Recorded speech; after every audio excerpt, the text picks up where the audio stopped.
नमस्कार दोस्तों, स्वागत है आपका हमारे चैनल पे। आज आप लोग के सामने लेकर के आया हूँ भारतीय भूगोल। काफ़ी दिनों से सोच रहा था कि लेकर के आऊँ, लेकिन कुछ कारणों ऑनलाइन प्लेटफॉर्म पर नहीं आ पा रहा था। तो आज से स्थितियाँ उत्पन्न हो गई हैं और पढ़ाने के विचार में भारतीय भूगोल लेकर के मैं आप लोग के सामने लेकर आया हूँ। तो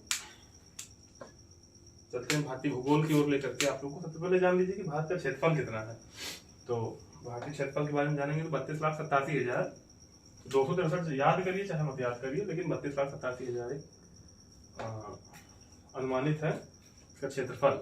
और भारत में जान ही रहे हैं कि 28 राज्य हैं और 8 यूनियन टेरिटरीज हैं।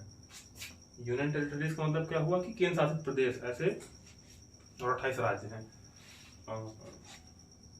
सीमाएं भी भारत कई देशों के साथ साझा करता है, जैसे कि पाकिस्तान के साथ भी साझा करता है, देखिए इधर, और फिर अफगानिस्तान के साथ भी सीमा साझा करता है। अफगानिस्तान के साथ कैसे, जैसे कि सबसे कम सीमा साझा करता है अगर किसी देश के साथ, तो वो अफगानिस्तान के साथ। अफगानिस्तान के साथ हमारा देश जो है 196 किलोमीटर ऐसे कुछ है, 196 194 किलोमीटर के आसपास सीमा साझा करता है।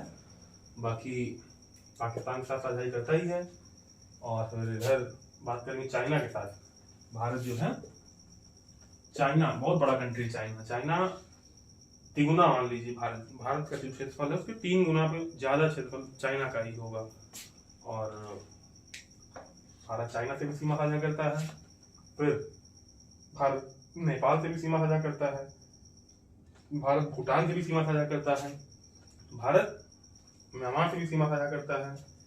और इस प्रकार से भारत इन देशों के साथ सीमा साझा करता है।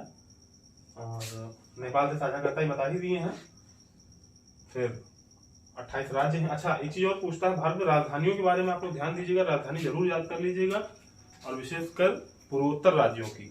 जैसे पूछ लेता है कि मेघालय की राजधानी क्या है।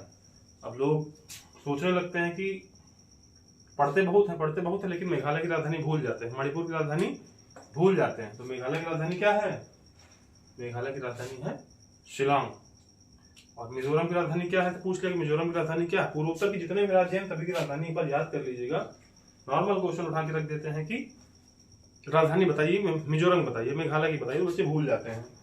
तो मेघालय की राजधानी शिलांग, और मिजोरम की राजधानी आइजोल, और मणिपुर की इम्फाल, नागालैंड की कोहिमा, और असम की दिसपुर, पता ही है।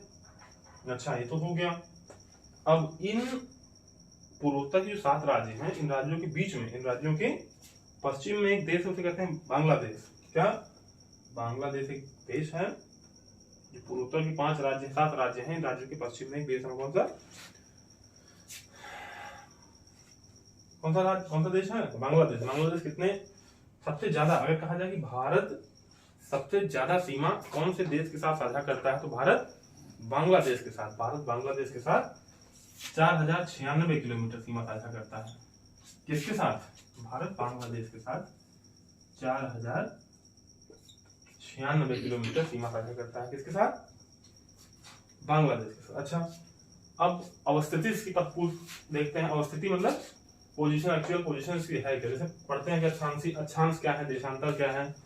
तो अक्षांश और देशांतर के बारे में हम जानेंगे थोड़ा सा। अक्षांश और देशांतर कहते किसे हैं? तो पहले हम देखेंगे कि ये मान लीजिए कि पृथ्वी है, ग्लोब मान लीजिए। तो ग्लोब की जो मध्य रेखा होती है, पृथ्वी की जो बीचों बीच की रेखा होती है, उसे हम 0 डिग्री अक्षांश रेखा कहते हैं। क्या कहते हैं? 0 डिग्री अक्षांश रेखा। क्या बोलते हैं? 0 डिग्री अक्षांश रेखा। अच्छा, इसके ऊपर भी जितनी रेखाएं हैं, ये भी अक्षांश रेखाएं। ऐसी रेखाएं क्या है? ये भी अक्षांश रेखाएं ही हैं, है ना। तो हम देख रहे हैं कि ये अक्षांश रेखा क्या है? अक्षांश रेखा। हम तो अचानक से याद कर लेते हैं, पढ़ लिए। क्या पढ़ लिए? कि 8 डिग्री 4 मिनट से 37 डिग्री 4 मिनट 6 मिनट ऐसे पढ़ लेते हैं। तो रटने की जरूरत है, समझने की चीजें हैं। समझने की चीजें कैसे? कि मान लीजिए कि ये अक्षांश रेखा है, 0 डिग्री अक्षांश, भारत को या संपूर्ण खंड को, पूरी पृथ्वी को 2 भागों में विभाजित करते हैं। कौन? 0 डिग्री अक्षांश या फिर विषुवत रेखा, इसे विषुवत रेखा भी कहते हैं। 0 डिग्री अक्षांश को क्या कहते हैं? विषुवत रेखा भी कहते हैं। यहाँ पे दिन और रात हमेशा 12-12 घंटे के ही होते हैं। तो 2 भागों में 0 डिग्री अक्षांश विभाजित करता है। अच्छा, इसके बाद हम देखेंगे कि ये कुल मिलाकर के अक्षांश रेखाओं की संख्या कितनी होती है। तो ये तो मान लीजिए एक है ही, और 90 इस तरफ उत्तर की ओर और 90 दक्षिण की ओर। तो कुल मिलाकर कुल अक्षांशों की रेखाएं कितनी हो गई? 181 अक्षांश रेखाएं। कितनी? 181 अक्षांश रेखाएं हमारी हो गई। अच्छा, एक चीज और पूछते हैं, भारत जो है उत्तरी गोलार्ध में स्थित है, भारत दक्षिणी गोलार्ध में स्थित है। तो हम पहले ही भारत जो है ये उत्तरी गोलार्ध में, किस गोलार्ध में? उत्तरी क्षेत्र में स्थित है। तो भारत कौन से गोलार्ध में स्थित है? भारत उत्तरी गोलार्ध में। अच्छा, आप लोग एक चीज और है कि लिखते रहिए, अगर थोड़ा बहुत अगर बन पा रहा है तो लिखते जरूर रहिए और समझते रहिए चीजों को, आसान लगेगा आगे चल करके। तो भारत कौन से गोलार्ध में? भारत उत्तरी गोलार्ध में है।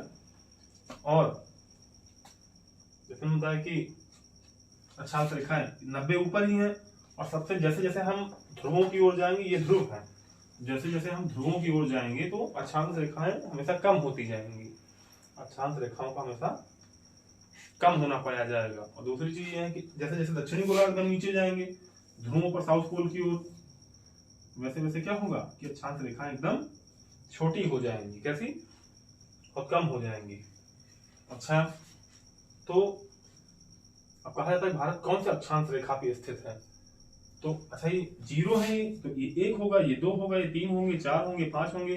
तो फिर 0 है तो ये 10 होंगे, ये 20 होंगे, 16 होगा, 24 हो गया, 30 हो गया, ऐसे करके 90 तक पहुंचेंगे। ऐसे ही नीचे 0, 1, 2, 3 है ना। तो हम थोड़ी देर के लिए मान लेते हैं कि भारत अगर उत्तरी गोलार्ध में स्थित है तो ये 0 से चले, 0 के बाद कहां पे आ गए? 0 के बाद हम आ गए 8 डिग्री। तो किस पे?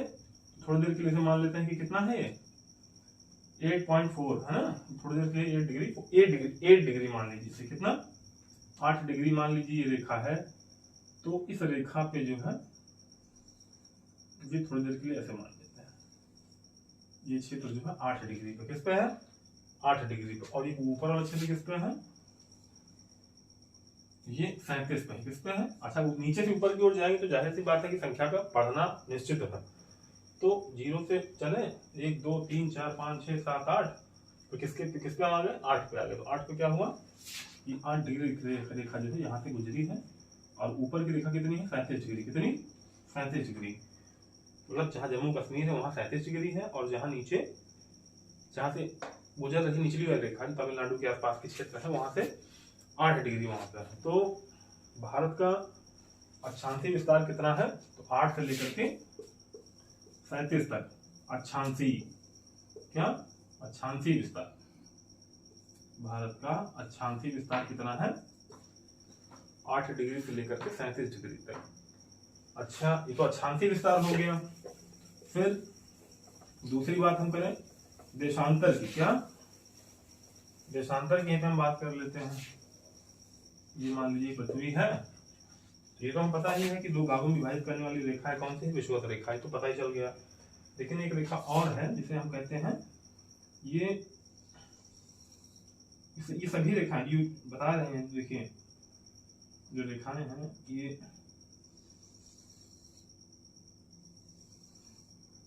सभी रेखाएं ध्रुवों से उठती हैं, ध्रुवों पे जाती हैं, ध्रुवों से निकलती हैं, ध्रुवों पर ही जाती हैं।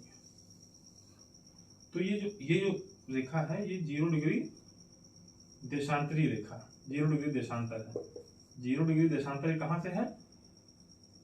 ये ग्रीनविच टाइम है, मतलब ग्रीनविच से लिया गया है 0 डिग्री देशांतर, है ना। तो ये इसके पूर्व में जो है ये पूर्वी देशांतर हो जाएगा, इसके पश्चिम में जो क्षेत्र पड़ते हैं उसे पश्चिमी देशांतर में रखेंगे। हम भारत को भी देख ही लिए हैं, भारत जो है इस जगह पे है। भारत की स्थिति क्या है? पूर्व। भारत की स्थिति पूरब की ओर है ना। भारत की स्थिति उत्तर की ओर भी है, पूरब की ओर भी है। तो भारत जैसे ये है, ये ऐसे आएगा, ये ऐसे आएगा, ये ऐसे आएगा ना, ये ऐसे आएगा, मतलब कहने का मतलब ये सही सभी रेखाएं ध्रुव पर ही आएंगी, ठीक है, सभी रेखाएं किस पे आएंगी, ध्रुवों पर। तो भारत का जो ये क्षेत्र है कौन सा, ये क्षेत्र, और एक भारत का ये क्षेत्र इधर भी होगा, जैसे भारत जो है ऐसे बना हुआ है ना, ये जो क्षेत्र है मतलब अरुणाचल प्रदेश वाला बाहर वाला, ये तो जीरो चले, 0 1 2 3 1 2 3 4 5 6 डॉट डॉट डॉट डॉट, तो ये क्षेत्र पड़ता किस पे, 37 डिग्री पे, किस पे, 37 डिग्री 6 मिनट से। और जैसे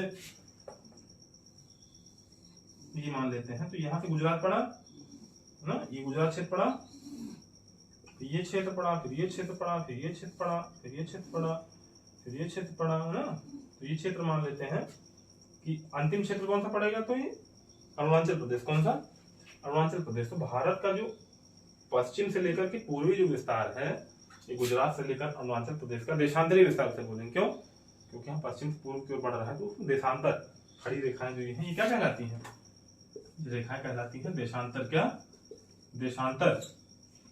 तो इस तरह से हम आगे की ओर बढ़ेंगे, 0 डिग्री देशांतर से जब हम आगे की ओर बढ़ेंगे तो 37 डिग्री 6 मिनट से 37 डिग्री से 97 डिग्री तक जब पहुंचेंगे तो भारत का पूर्वी विस्तार हो जाएगा, देशांतरी विस्तार जिसे कहते हैं। अच्छा, एक चीज और है कि देशांतरी विस्तार 97 में हमने पढ़ा 97.97 डिग्री 25 है ना मिनट, और पश्चिमी कितना था 38 डिग्री 7 मिनट, कितना 38 डिग्री, सॉरी 1 मिनट क्षमा कीजिएगा, 1 मिनट।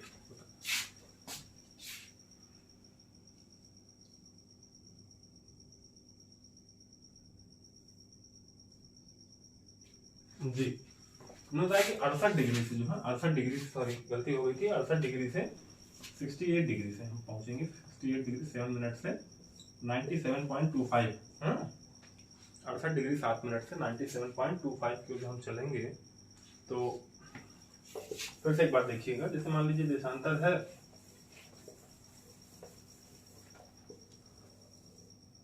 ये बताया कि 88 रेखाएं हैं, और यहाँ पे जो है मेन टाइम कौन सा, ये क्षेत्र है ग्रीनविच टाइम, कौन सी रेखा है, ग्रीनविच रेखा है, ग्रीनविच लाइन है ना। तो इसके पूर्व में जितनी रेखाएं हैं सब ध्रुवों से ही निकल रही, देखिए है ना, पूर्वी क्षेत्र है, ये पूर्वी देशांतरी, क्या, पूर्वी देशांतरी। तो भारत पता ही है यहाँ पे अवस्थित है, तो भारत की जो ये रेखा होगी, इसी मान लीजिए, ये मान लीजिए है ना, ये मान लीजिए यहीं पे आ रहे थे ना, और फिर जो ये क्षेत्र जो होगा, ये क्षेत्र जो होगा, ये कितना है, कहाँ से टच कर रही है, 0 1 2 3 4 5 6 7 8 9 10 68 पे पहुंचेगा, कहाँ पहुंचेगा, 68 डिग्री 7 मिनट से 97.25। ये क्षेत्र, ये अरुणाचल प्रदेश का क्षेत्र, ये अरुणाचल प्रदेश का क्षेत्र है 97 डिग्री 25 पे। तो 97 डिग्री 25 और 68 डिग्री 7 मिनट, 68 डिग्री 7 मिनट, ये पूर्वी क्षेत्र का विस्तार है और ये पश्चिमी क्षेत्र की है ना। तो पश्चिमी क्षेत्र में ये जो पश्चिमी बिंदु भी याद कर लीजिए, पश्चिमी बिंदु को कहते हैं क्या, पश्चिमी बिंदु मतलब सरक्रीक से गुजरती है ना, सरक्रीक, या फिर जो है कहा गुजरात का सबसे पश्चिमी बिंदु कौन सा है कह दिया गया, पूछिए बताइए। तो सरक्रीक या गौर माता, कौन सा, गौर माता। सबसे पूर्वी बिंदु कौन सा है, तो किबिथु, कौन सा, किबिथु हो गया। सबसे उत्तरी बिंदु कौन सा है, तो जम्मू कश्मीर में कौन सा, इंदिरा कॉल है ना, कौन सा हो जाएगा, इंदिरा कॉल। सबसे दक्षिणी बिंदु अगर कह दिया जाए तो इंदिरा पॉइंट, कौन सा, इंदिरा पॉइंट। ये हमें याद रखना परीक्षा की दृष्टि से बहुत वेरी इंपॉर्टेंट है। इंदिरा कॉल और सरक्रीक, पूर्वी में आ जाएंगे तो अरुणाचल प्रदेश में किबिथु, और दक्षिण में इंदिरा पॉइंट, या फिर केप कोमोरिन भी कह देते हैं इसे, केप कोमोरिन ना, केप कोमोरिन भी से कह देते हैं क्या, केप कोमोरिन। तो 97 डिग्री 25 और 68 डिग्री 7 मिनट। अच्छा इसका अंतर निकालो एक बार तो कितना निकलेगा। एक चीज और देख लेते हैं कि 68 डिग्री 7 मिनट से 97 डिग्री 2.5 ना, इसका अंतर निकाल के देखेंगे तो अप्रोक्सीमेट 30 डिग्री इसका अंतर आएगा। किसका? इसका अंतर आएगा 30 डिग्रियों का अंतर आएगा इसका। तो हमें सबसे पहले ये देखना है कि पृथ्वी हमारी कैसे घूमती है। पृथ्वी हमारी पश्चिम से पूर्व की ओर घूम रही है। पृथ्वी हमारी पश्चिम से पूर्व की ओर घूम रही है। तो पृथ्वी अपना एक चक्कर लगाने में कितना समय लगाती है चक्कर पूरा करने में? तो 24 घंटे। कितने? 24 घंटे पृथ्वी हमारी जो है अपना एक चक्कर पूरा करने में समय लेती है। तो 24 घंटे का मतलब हो गया कि 1440 मिनट। कितना? 1440 मिनट का समय जो है पृथ्वी अपना चक्कर लगाने में लेती है। तो अच्छा मतलब 360 डिग्री घूमने, पृथ्वी 360 डिग्री घूमने में कितना समय लगाती है? 1440 मिनट। मतलब एक डिग्री घूमने में कितना समय लगाएगी? तो देख लीजिए 1440 कर दीजिए अपॉन में 360 डिग्री 4 9 36 4 3 12 है ना, मतलब 4 मिनट का समय एक डिग्री को पार करने में कितना समय पृथ्वी लगाएगी? मतलब 2 देशांतरों को पार करने में कितना समय लगेगा? 4 मिनट। कितना? 4 मिनट। मतलब इस देशांतर से, कहने का मतलब है कि इस देशांतर को पार होने में, एक देशांतर से दूसरे देशांतर को पार होने में 4 मिनट का समय पृथ्वी लेगी। तो अच्छा हमने पढ़ा था अभी कि गुजरात क्षेत्र जो था वो 68 डिग्री में था और जो पूर्वी क्षेत्र था अरुणाचल प्रदेश, ये क्षेत्र 97 डिग्री 2.5 मिनट में था। तो 68 डिग्री और 97 डिग्री के बीच में अंतर कितना है? कितने डिग्रियों का अंतर? 30 डिग्री का। कितना? 30 डिग्री का। उन 30 डिग्री को पार करने में कितना समय लगी पृथ्वी? 2 घंटे का समय। कैसे? 30 डिग्री है, 30 डिग्री का मतलब क्या हुआ कि 30 डिग्री को भाई 1 डिग्री को पार करने में 4 मिनट लिया जा रहा है। 30 डिग्री पार करने में 30 × 4 120 मिनट, मतलब 2 घंटे। कितना?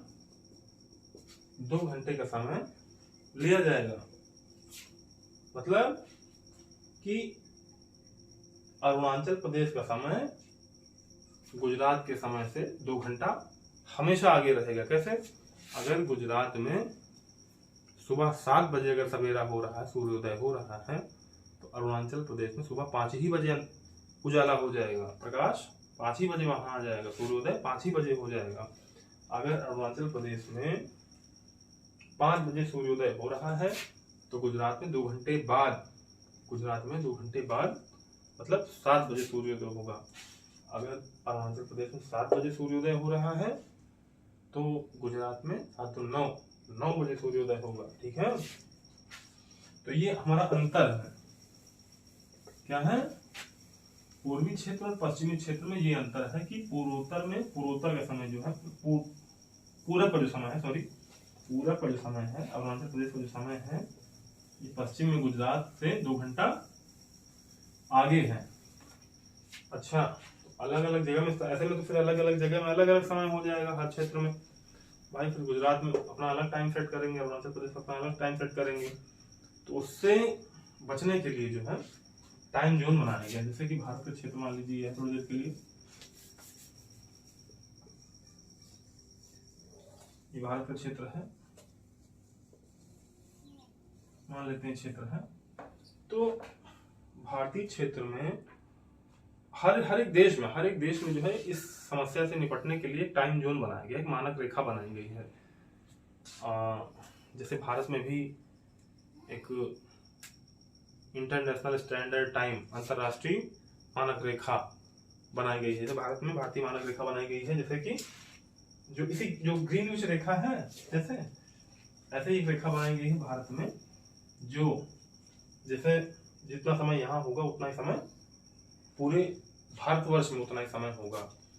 तो भारतीय मानक रेखा जिसे कहा गया है, ये हर देश में, अब जैसे कोई भी देश है तो उसका पूर्वी और पश्चिमी विस्तार तो रहेगा ही, चाहे पाकिस्तान हो, पीछे पाकिस्तान है, पीछे तो पाकिस्तान का था, तो इसका ये पश्चिमी क्षेत्र मान लीजिए हो गया, ये पूर्वी क्षेत्र हो गया, तो इनके बीच में कुछ ना कुछ तो विस्तार है।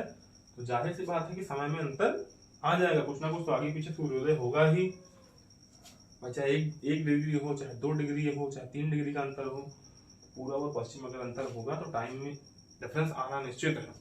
तो उससे निपटने के लिए, उससे बचने के लिए जो है हर देश में एक मानक समय रेखा बनाई गई है, स्टैंडर्ड टाइम जोन। तो भारत में भी एक स्टैंडर्ड टाइम जोन बनाया गया है जो भारत के 5 राज्यों से होकर के गुजरता है। और भारतीय प्रश्न पूछा भी जाता है कि भारतीय मानक रेखा जो है कितने राज्यों से होकर के गुजरती है, मानक समय रेखा भारत के कितने राज्यों से होकर के गुजरती है। तो यूपी से जान ही रहे हैं, यूपी के बाद क्या आता है छत्तीसगढ़, छत्तीसगढ़ से भी गुजरती है, फिर उड़ीसा, उड़ीसा से भी गुजरती है, फिर नीचे आ जाता है आंध्र प्रदेश, आंध्र प्रदेश से भी गुजरती है, और यूपी एमपी, एमपी मैंने नहीं लगाया है, यूपी और एमपी, हाँ यूपी एमपी छत्तीसगढ़ उड़ीसा और आंध्र प्रदेश, मतलब कि भारतीय मानक रेखा जो है भारत के 5 राज्यों से होकर गुजरती है, यूपी और एमपी, छत्तीसगढ़, उड़ीसा और आंध्र प्रदेश से। अच्छा, ये रेखा भारत में कितना भी समय होगा, अच्छा यही पूछा जाता है कि जो भारतीय मानक रेखा है ये इलाहाबाद के नैनी से होकर गुजरती है। यूपी का जैसे क्षेत्र है मान लीजिए ये, तो इलाहाबाद के नैनी क्षेत्र से, नैनी क्षेत्र से ये रेखा गुजरती है, और इस पे जितना टाइम होगा वही पूरे भारतवर्ष में उतना ही समय होगा, उतना ही समय बताया जाएगा जितना समय इस क्षेत्र में होगा। तो 5 राज्यों से होकर गुजरती है, भी जान गए आप। भारतीय मानक रेखा भारत के कितने राज्यों से होकर गुजरती है, तो 5 राज्यों से होकर के गुजरती है। अच्छा, दूसरी चीज ये देखते हैं कि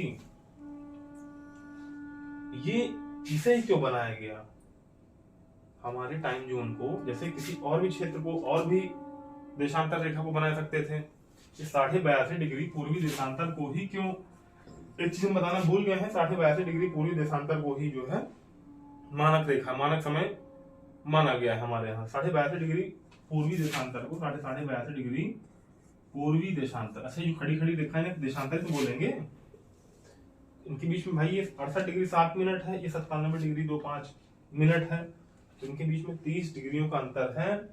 तो 82.5 को ही क्यों मानक रेखा बनाया गया है, मानक समय बताया गया है, क्यों, क्योंकि 68 डिग्री 7 मिनट और 97 डिग्री 25 का माध्य जो है ये क्या है 82.5 डिग्री ही है, 82.5 डिग्री है, इन दोनों का जो माध्य है 82.5 डिग्री, इन दोनों के बीच में जो मध्यम जो रेखा है वही उसी को बनाया गया, इसीलिए दोनों के माध्य है, इसलिए इसको जो 82.5 डिग्री को क्या बताया गया है, भारतीय मानक समय रेखा बताया गया। तो पता चल गया होगा कि भारतीय, पता ये भी चल गया होगा भारत का अक्षांशीय विस्तार कितना है। तो अभी हम जान गए हैं कि अक्षांश किसे कहते हैं, देशांतर किसे कहते हैं। हम एक बार फिर से बता देते हैं, अक्षांश और विस्तार, देशांतर किसे कहते हैं। तो ये जो रेखाएं हैं, जो बड़ी बड़ी रेखाएं हैं, 0 डिग्री देशांतर, 0 डिग्री अक्षांश, सॉरी 0 डिग्री अक्षांश, इसे विषुवत रेखा भी कहते हैं। क्या कहते हैं, विषुवत रेखा भी कहते हैं। विषुवत रेखा संपूर्ण भूखंड को, संपूर्ण पृथ्वी को 2 भागों में विभाजित करती है। ये उत्तरी क्षेत्र है, उत्तरी गोलार्ध, और ये दक्षिणी गोलार्ध। उत्तरी गोलार्ध, भारत कौन से गोलार्ध में स्थित है, हमें पता है कि भारत 4 क्षेत्र ऐसे ही बना देते हैं। अच्छा, पूरब, पश्चिम, उत्तर, दक्षिण, तो भारत कहाँ स्थित है, भारत यहाँ स्थित है ना। तो भारत पूर्वी और ये उत्तरी है ना, भारत जो है उत्तर और पूर्व के मध्य है ना। तो भारत जो है कहाँ पे स्थित है, तो भारत जो उत्तर पूर्वी गोलार्ध क्षेत्र में स्थित है। तो जो ये रेखाएं मिली हमें, ये अक्षांशीय रेखाएं हैं। अक्षांशीय रेखाएं जो है ध्रुवों की ओर जाने पे कम बढ़ती जाती हैं। अक्षांशीय रेखाएं जब ध्रुवों की ओर बढ़ेंगी तो कम होती जाएंगी, चाहे दक्षिणी गोलार्ध की ओर बढ़े चाहे हम उत्तरी गोलार्ध की ओर बढ़े। और यहीं पे जो है जो ये ग्रीनविच मीन टाइम है, ये पश्चिमी देशांतरी रेखाएं हैं, और ये पूर्वी देशांतरी रेखाएं कौन सी हैं? पूर्वी देशांतरी रेखाएं। तो भारत जो है उत्तर पूर्वी गोलार्ध में स्थित है। तो भारत का अक्षांशीय विस्तार क्या है? अक्षांश मतलब समझ पा रहे होंगे कि क्षेत्र है ये अक्षांश है, ये क्षेत्र है अक्षांश है। तो भारत यहीं कहीं स्थित होगा, हमने बनाया भी है। तो ये 0 है, ऊपर की ओर चलेंगे 0 1 2 3 4 5 6, तो यहाँ आ जाएगा क्या 8 डिग्री 4 मिनट से कहाँ तक? जम्मू कश्मीर तक। तो ये 37 डिग्री 6 मिनट तक ना। और देशांतरी विस्तार फिर देखेंगे, अक्षांशीय विस्तार कितना हो गया? 8 डिग्री 4 मिनट से 37 डिग्री 6 मिनट तक। और जो देशांतरी विस्तार है ये देशांतर है ना, देशांतर रेखा है। तो यहीं कहीं पड़ जाएगा हमारा ये क्षेत्र 1 2 3 4 5 6 7 करके 68 डिग्री 7 मिनट से कितना 97 डिग्री 2.5 है ना। तो 68 डिग्री 7 मिनट से 97.25 तक ये देशांतरीय विस्तार। हम जान गए हैं कि अक्षांशीय और देशांतरीय विस्तार में कंफ्यूजन कभी नहीं होना चाहिए मेरे ख्याल से। और पढ़ते रहेंगे तो फिर थोड़ा और अनुभव बना रहेगा, धीरे धीरे कुछ इस क्रम में आ जाती है, फिर आता रहता है ना। अच्छा, ये तो अक्षांश और अच्छा, आप लोग बता सकते हैं कि भारतीय मानक समय रेखा भारत कितने राज्यों से होकर के गुजरती है? तो बताइए। तो भारत के 5 राज्यों से, यूपी, एमपी, छत्तीसगढ़, ओडिशा और आंध्र प्रदेश। भारत के 5 राज्यों से होकर के हमारी रेखा गुजरती है। और यूनियन टेरिटरी बताएं, संघशासित क्षेत्र कितने हैं? 8। कितने? 8। और इलाहाबाद की नैनी से हमारी ये रेखा गुजरती है। कहाँ से?